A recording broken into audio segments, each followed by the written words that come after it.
한 주간 있었던 뉴스 한번 다뤄보겠습니다. 되는 놈만 된다. 거래가 꺾여도 대장 아파트는 쑥쑥 올라간다. 이 KB 선도 아파트라는 게 있습니다. 그래서 이게 50개 가장 시가총액이 큰 단지들을 이렇게 모아가지고 하는 건데 이게 계속 올라가고 있다라고 이제 보면 되는 겁니다. 그러니까 결과적으로 똘똘한 한 채의 아파트들이 많이 올라가고 있는 그런 상황이라고 보시면 되는데 거래량은 줄지만 결국에 살고 싶어 하는 그 동네의 그 욕망을 꺾을 수는 없단 말이죠. 그러니까 이제 거래량이 낮아진다는 거는 당연히 뭐 매도자도 줄어들고 매수자도 줄어들지만 그 매수하려는 사람 입장에서는 어떻게든 저거를 사고 싶어. 근데 매도자도 줄었어.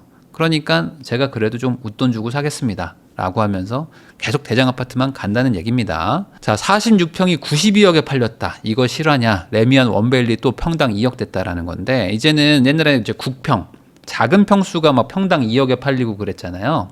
근데 이제는 조금 큰 평수들도 92억에 팔리고 막 그런답니다. 그러니까 이제 평당 2억이 약간 뉴 노멀이 된 시대라고 보면 되고요. 이렇게 된 거는 여러 가지 요인이 있지만 어쨌든 지금 다주택자 규제하고 뭐 한 채만 사라고 하니까 지방에 있는 분들도 서울 사러 오고 뭐 서울 안에 있는 분들도 뭐 2개, 3개 팔아서 막 이거 사러 오고 건물 가지고 있던 분들도 건물 팔아가지고 이거 아파트 사러 오고 모든 사람들이 다 지금 어떻게든 좋은 아파트 사러 오게 만든 이 정책의 어찌 보면 이제 부작용이겠죠. 자, 627 규제 약발은 최대 6개월 정도 간다. 공급이 없으면 4분기 집값이 폭등할 것이다. 뭐 이런 의견들이 나오고 있다라는 건데 최근에 이제 그 여당 내에서도 이 정책이 과연 맞는 거냐라고 하면서 약간의 이견이 있는 분들도 있을 거 아닙니까? 정치인들이라고 다 생각이 똑같은 건 아니니까. 그래가지고 내부적으로도 막 이렇게 뭐 회의도 하고 나름 그런 또 뭐랄까요 일종의 어떤 토론회 세미나 같은 것들도 할 때 이런 얘기가 나왔다고 하더라고요. 그러니까 이대로 가면은 이제 가을 겨울 되면은 또 이제 공급 부족 얘기들이 나오면서 신축이 이제 많이 부족해지니까 전세도 올라가고 하면서 전반적인 상승이 올 것이다. 그러니까 뭔가 지금 대책이 나와야 된다라는 얘기들이 지금 나오고 있다는 거죠.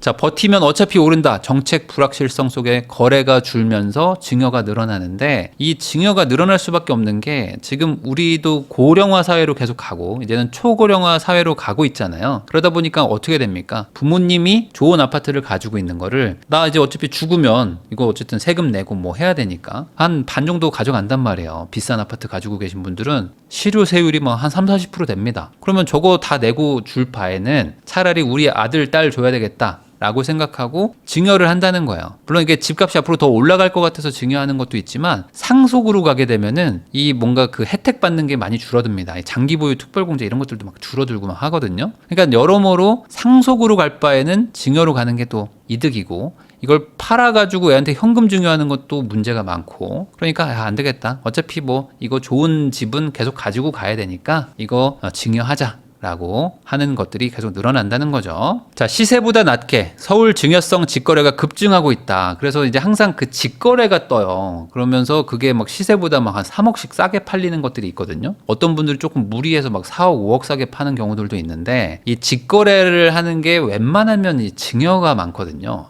그러면서 이 증여성 거래를 할 때 유독 좀 싸게 팝니다. 이게 일부 합법인 부분도 분명히 있어가지고 이 증여가 여러모로 유리한 거예요. 그러니까 우리 아들한테 유의미하게 좀 싸게 팔 수도 있는데 나중에 뭐 세금 고려하고 이거 팔고 또 이거 뭐 취득세 내고 뭐 이런 것들 다 고려하면 그냥 한 방에 주고 말지 뭐 어차피 나 죽을 때 다 세금 내야 되는데 라고 하면서 증여를 하는 경우들이 많다는 거죠. 그러니까 이게 나쁘게 보면요. 좋은 입지에 되게 좋은 아파트를 가지고 계신 분들이 자기 자녀한테 또 줘버리는 겁니다. 그러면은 그거를 가지고 싶으신 분들은 많은데 이 시장에 안 나오죠. 안 나오고 이제 자녀한테 가게 되고 이 자녀가 이걸 증여를 받게 되면요. 이걸 쉽사리 이거 정리를 못 해요. 팔기가 쉽지가 않거든요. 그 또 최소한의 보유 기간도 있고요. 그리고 이거를 뭐 받아가지고 팔려고 하겠습니까? 대부분 여기 언젠가 들어가야지 하면서 뭐 좋게 보면은 전세를 뭐 돌리면서 이렇게 가지고 가시겠지만 결국엔 또 여기 들어가서 사시니까 이게 시장의 어떤 그 물량 증가 이런 거로 보기엔 좀 애매한 부분도 있죠. 자, 잠실 아파트 한 달 만에 또 3억 뛰었다. 집주인 돌변에 출렁거린다. 뭐 이런 얘기도 나오는데 지금 막 전세도 많이 올라가고 뭐 매매가도 올라가고 막 이런 분위기라는 게 체감이 되는 지역이 많은데 특히 그 중에 한 곳이 요 잠실 지역입니다. 여기가 이제 대단지 아파트가 되게 많은데 전세도 거의 없고요. 매매가도 막 갑자기 막 급등하고 뭐 이런 동네라고 보시면 되고, 자 거기다가 전세가가 갑자기 튀어요. 이 지역이 좀 유독 그렇습니다. 지금 강동구랑 송파구 쪽에 전세가 많이 올랐다는 거 여러분들 실제로 그 동네를 돌아다녀 보신 분들은 아실 텐데 한두 달 사이에 지금 전세가 막 한 2억 막 이 정도씩 막 올라 버렸어요. 그만큼 지금 사람들이 살고 싶은 동네에 전세가 없다 라는 게 좀 체감된다는 거죠. 전세 매물 영건, 씨가 말랐다, 어디로 가야 되나, 서민들 눈물 난다, 뭐 이런 얘기도 나오는데, 서울 전세 물건이 2만 건대다, 역대 최저 수준이라고 얘기를 하고, 지금 경기도나 인천에도 전세가 많이 부족하다는 얘기입니다. 자, 근데 이 중에 하나의 요소가 요겁니다. 요게 아직 이제 본격적인 그 효과가 나오지 않았는데, 전세 퇴거 대출을 이번에 조였단 말이에요. 그래서 기존의 세입자가 있는 경우에는 뭐 계약갱신 청구권까지는 봐준다고 하지만, 신규로 이게 6월 27일 이후로 신규 세입자를 맞춰버리면은 이 사람한테 전세 퇴거 자금을 해줄 수가 없어요. 1억밖에 안 해주거든요. 그러니까 내가 전세를 10억을 맞췄는데 대출은 1억밖에 안 해준다는 거예요. 그럼 어떡합니까? 나머지 9억을 돌려줄 수가 없잖아요. 그럼 이제 불안하니까 집주인들이 어떻게 하냐? 이번 세입자 나갈 때 우선 어떻게든 들어가야 되겠다. 들어가서 실거주 하자라는 생각들을 계속합니다. 왜냐하면 이게 전세 세입자를 한번 맞출 때마다 한 4년씩 살아야 되는 경우도 있고, 세입자가 집 안 보여주고 막 집을 못 파는 경우도 있고, 너무 리스크가 커졌어요. 이제는 전세 퇴거 대출도 안 나오고 하니까 괜히 전세 맞춰가지고 속 썩는 게 너무 많아진 거야. 이제 너무 많으니까 아예 전세를 안 주는 선택들을 하는 거죠. 그래야지 내가 팔 때 팔더라도 편하게 판다. 자, 매물 거래가 동시에 증발하면서 시장은 이제 매물이 줄면 가격 못 잡는다, 이런 평가들이 나오고 있는데, 매물이 많아야지 사실 가격이 조금이라도 덜 오르겠죠. 왜냐면 매물이 많아야지, 그러니까 시장에 갔는데 물건이 많아야지 뭐 가격이 덜 오르죠. 근데 물건이 줄기 시작하면 어떡합니까? 그러면은 당연히 뭔가 선호되는 물건들은 가격이 올라갈 수밖에 없다 라는 얘기고, 송파, 용산에 매물이 급감하고 있다. 그러니까 당연히 저런 지역들은 이제 막 전세도 좀 부족해지고 전반적인 시장의 좀 불안전성이 높아졌다고 보시면 되겠습니다. 재건축은 신고가가 계속 이어진다. 자, 이게 집값 폭등의 원인이다. 대통령이 콕 찍었다. 로또 청약에 대해서 이제 대통령의 언급이 있었는데, 이게 뭐냐면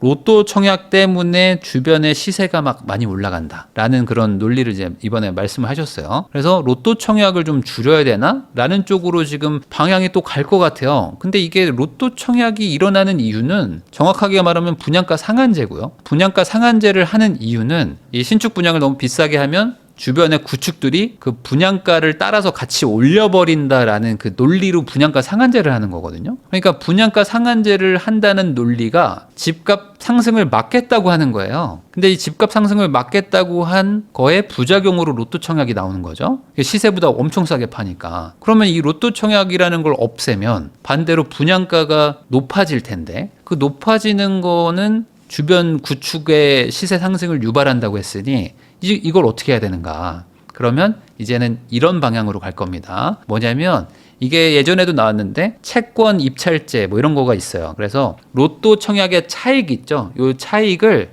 개인한테 주는 게 아니라 정부가 가져갈 겁니다. 이런 식으로 갈 확률이 높아요. 그러니까 그 차익만큼을 예를 들어 경매를 붙이는 거죠. 그래서 가장 비싸게 사는 사람한테 주겠다, 이런 식으로 가는 겁니다. 그렇게 되면은 그 차익은 대부분 이제 국가 채권으로 이제 환수가 되는 것이고, 매수자, 그러니까 무주택이신 분들이 이걸 청약을 받으실 텐데, 그런 분들 입장에서는 본인의 어떤 그 시세 차익이 이제 날아가게 되는 거죠. 근데 이게 어찌 보면 저는 맞다고 보거든요. 왜냐면 이 로또 청약이라는 거 자체는 어떤 특정 개인한테 너무 많은 이득을 줘요. 왜냐면 뭐 무주택자였다는 이유만으로 청약을 넣었더니 20억을 벌게 된 거예요. 그럼 이게 공정한 건 아니잖아요. 공정한 건 아니니까 그럼 이거 국가가 가져가서 그러면 잘 써준다면 이게 공정해질 수 있는데, 이게 단순히 그냥 국세로 들어가면 안 되고, 저는 이 기금, 이 로또 청약 분만큼을 기금화를 해가지고 이 기금으로 뭐 이제 임대주택을 늘린다거나 이런 데 쓰는 거는 뭐 저는 그래도 취지에는 맞는 것 같은데, 가장 최악은 이제 요거를 이제 국고로 환수해서 다른 데다 써버리는 거. 이러면은 뭐 이도저도 아니게 되겠죠.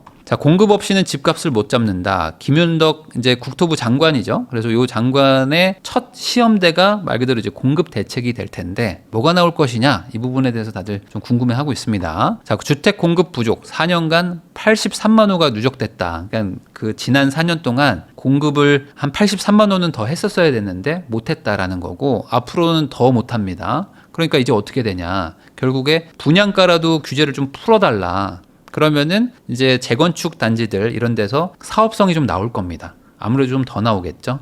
그러니까 예전에는 돈이 안 돼가지고 진행 못하는 곳들도 이제 분양가 높게 받을 수 있으면은 한번 사업해볼까? 라는 단지들이 늘어나겠죠. 그러면 이제 재개발, 재건축 이런 것들이 조금 활성화가 될 겁니다.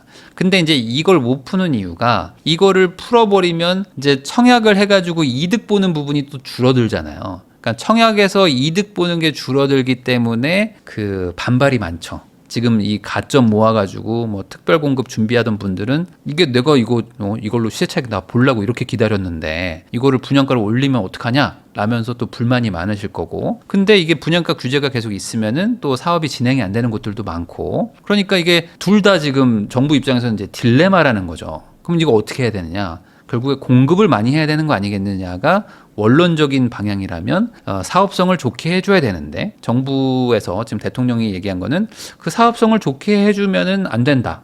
그러니까 그 시세 차익을 그렇다고 무주택자가 보는 것도 문제 아니냐. 그럼 그 중간은 뭐냐?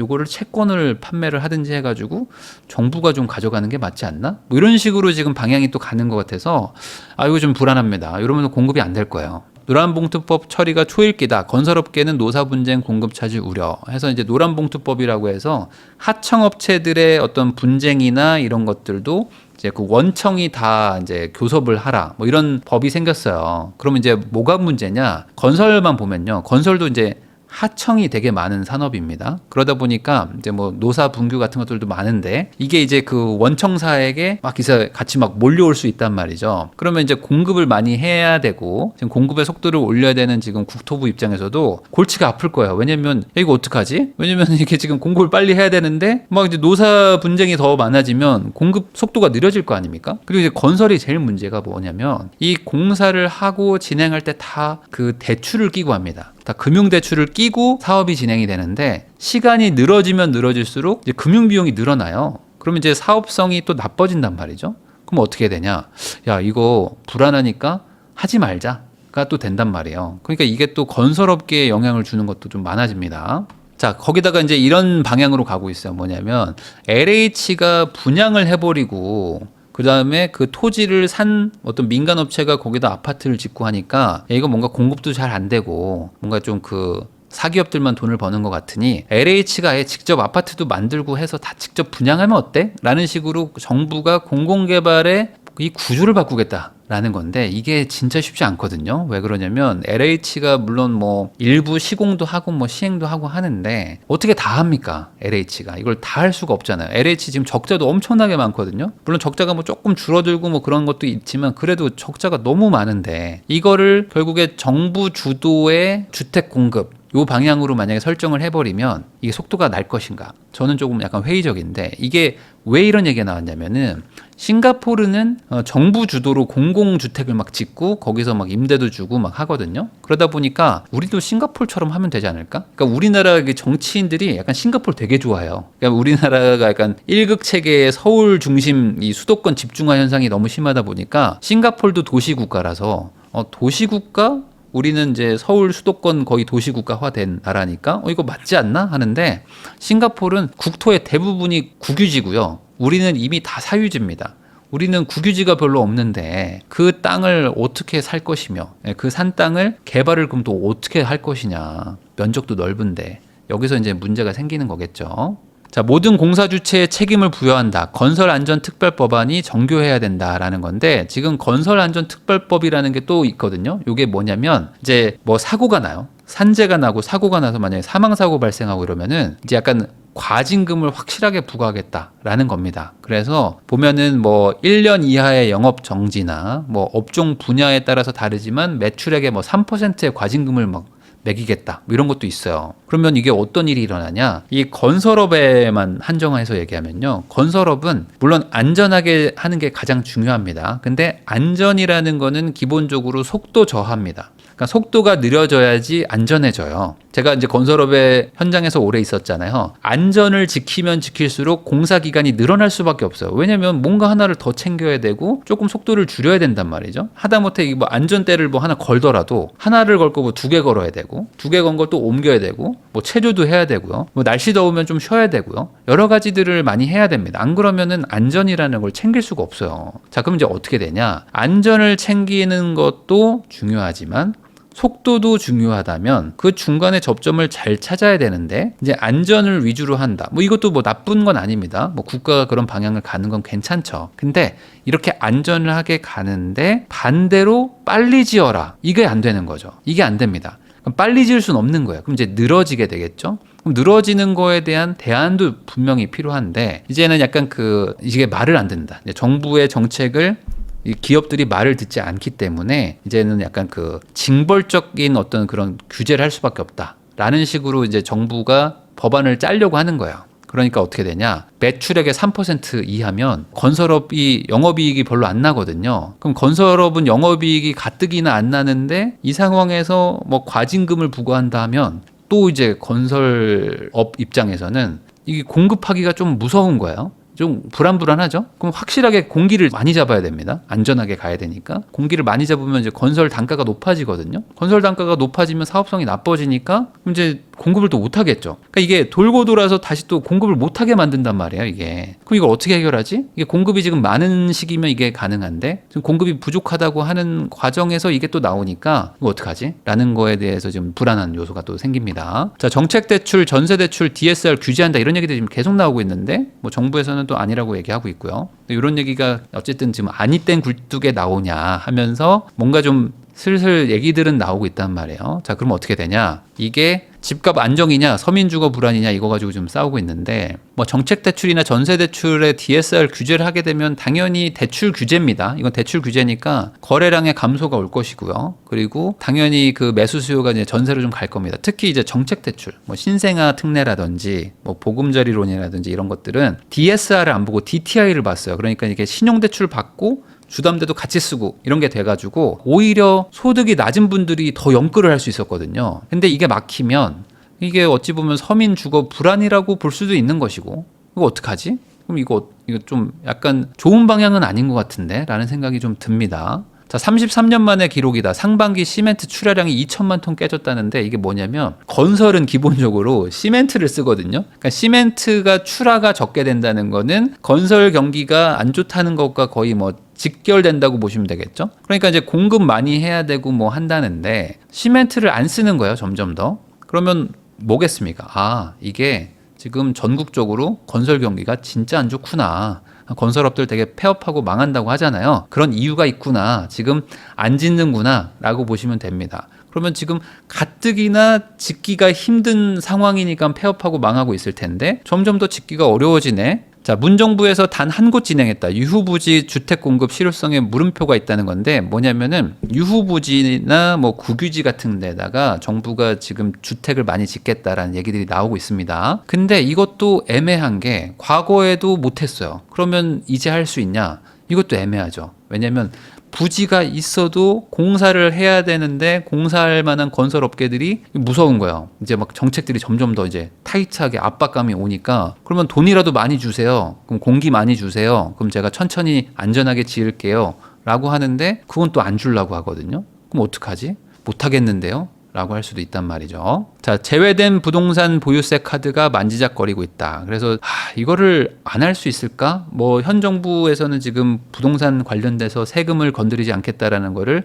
지속적으로 얘기를 하고 있고 그리고 이번에 세제 개편안에서도 빠졌습니다. 그렇지만 이건 언제든지 바꿀 수 있는 거라서 뭐 집값이 너무 많이 올라서 뭐 부득이하게 뭐 12.7 대책을 발표하겠습니다 하면은 뭐 보유세는 금방 올릴 수 있거든요. 이런 거는 뭐 언제든지 바꿀 수 있는 거니까. 그래서 이번에 빠졌다고 해서 무조건 빠진 건 아니고 아마 뭔가 증세 얘기들이 나오기 시작한다면은 아마 보유세 쪽에서 시작되지 않을까. 앞집하고 전셋값이 10억 차이 난다고 계약갱신 청구권이 확 늘어나면서 다시 한번 이제 이중 가격이 심화가 됩니다. 예전에 문재인 정부 때도 2+2를 쓰면서 소위 말하는 임대차 3법이 나타나니까 이중 가격이 아니라 그때는 막 3중 가격이 나왔거든요. 지금도 갑자기 전세에 관련돼서 막 물량을 줄이는 정책들이 나오다 보니까 특정 단지들 막 선호되는 단지들은 전세 물량이 완전 씨가 말랐어요. 그러니까 어떻게 되냐? 계약갱신 청구 쓰시는 분들도 엄청나게 늘어났고 전세가 더 안 나옵니다. 원래 살던 분들도 이사 가려다가 그냥 더 살자 해버리니까 새로 그 동네 들어가려는 분들은 전세값을 엄청 높게 주고 들어가야 돼요. 그래서 지금 같은 단지인데 막 전세값이 막 5억, 10억 차이 난다. 이런 얘기들이 지금 나오고 있습니다. 결국에 이제 공급을 많이 해가지고 전세 수요를 분산시켜야 되는데 지금은 그게 잘 안 되는 상황에서 전세값은 계속 올라가고 있다.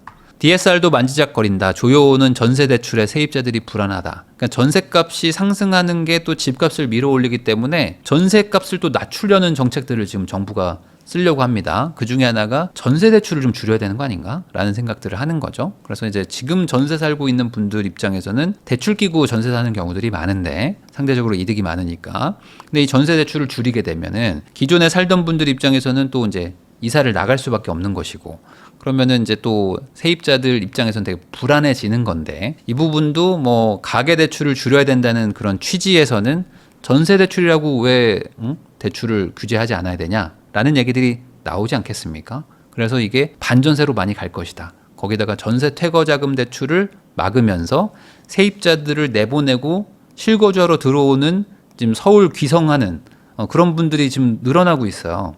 그럼 이게 취지와 결과가 잘 안 맞는 상황으로 가니까 어떡할까. 7월 고용 쇼크를 딛고 이제 파월 연준 의장이 8월에 잭슨홀 미팅이 있는데 그때 금리 인하의 시그널을 줄 것인가라는 거 가지고 지금 약간 이슈가 있습니다. 뭐냐면은 지금 미국에서 고용 지수가 되게 안 좋게 나와가지고 한번 주가도 출렁거리고 막 그랬거든요. 그러니까 그만큼 이제 경기 침체의 신호가 조금 더 강해졌으니 이제 금리 내릴 때가 되지 않았는가라는 얘기들이 막 나오고 있습니다. 그래서 지금 미국에서는 이번에 금리 인하할 것 같은데 9월에 내릴 것 같은데 이런 얘기들이 지금 엄청나게 강해졌어요. 그래서 지금 나스닥도 막 올라가고 하더라고요. 자, 그런 걸 보면은 이제 파월도 금리 인하를 계속 안 할 수는 없을 것이다 라는 얘기들이 막 나오고 있고, 뭐 일각에서는 금리 인하 확률이 96%다. 아니다. 이번에는 0.25가 아니라 0.5 비컷을 할 것이다. 이런 얘기까지 나오고 있습니다. 그만큼 지금 미국발 금리 인하도 약간 시그널이 나올 것 같은데, 자, 그러면 어떻게 되냐? 이게 한국은행이 지금 고심을 하고 있는 게 뭐냐면, 우리가 지금 경제는 되게 안 좋기 때문에 금리를 낮추고 싶은데 금리 낮추면 또 부동산 쪽으로 돈이 가는 거 아니냐 하면서 걱정을 많이 하고 있단 말이에요. 근데 어쨌든 지금 주담대를 6억으로 막으면서 대출 증가세를 조금 누르긴 했습니다. 누르긴 했는데 그래도 이게 또 다시 또 불길이 붙으면 안 되니까 여기서 내가 금리를 낮추면 부동산 사라는 시그널로 갈 수 있단 말이에요. 그러니까 이제 한국은행 입장에서도 뭐 이거는 공공연하게 하는 총재가 얘기를 하고 계시니까 부동산 때문에 금리 낮추기가 좀 힘들다 이런 얘기를 하고 계시는데, 미국이 이제 금리를 낮추면 우리도 좀 낮출 수 있는 여지가 좀 생기는 거죠. 그러니까 우리도 낮춰야 되는 거 아닌가라는 얘기들이 지금 나오는 상황입니다. 문제는 미국은 9월인데 우리는 8월이에요. 그러니까 8월에도 우리는 한번 금통위 회의가 있거든요. 그러면 금통위 회의가 8월이니까 우리가 먼저 낮춰야 되는데, 지금까지 성향을 보면은 미국이 낮추고 우리도 낮춘단 말이죠. 그러면 우리는 8월에 낮출 것인가 10월에 낮출 것인가, 요걸 가지고 고심을 하고 계시지 않을까. 요거는 이제 아마 8월에 그 잭슨홀 미팅 때 연준을 중심으로 해가지고 세계 주요국들의 중앙은행 총재가 다 모입니다. 그때 얘기들을 듣고 우리도 뭐 선제적으로 내리든 뭐 10월에 내리든 뭐 그러지 않을까 싶어요. 자, 그리고 이제 한국은행이 항상 얘기했던 게 지금 관세가 불안하다. 관세 불안 때문에 좀 금리 낮추는 게 조금 아직은 조심스럽다. 이런 얘기들도 나왔는데, 어쨌든 지금 관세 불확실성이 이제는 없어졌습니다. 이래나 저래나 이제 정리는 됐죠. 그러면 8월에도 낮춰야 되는 거 아닌가? 왜냐면 이제 관세가 부과되고 그리고 이제 막 법인세도 막 이제 올라간다고 하고 하니까 금융 시장만 보면은 기업들이 되게 돈 벌기가 약간 좀 불편해진 상황입니다. 힘들어진 상황이죠. 그런 상황에서 금리도 계속 이게 고금리를 유지하면은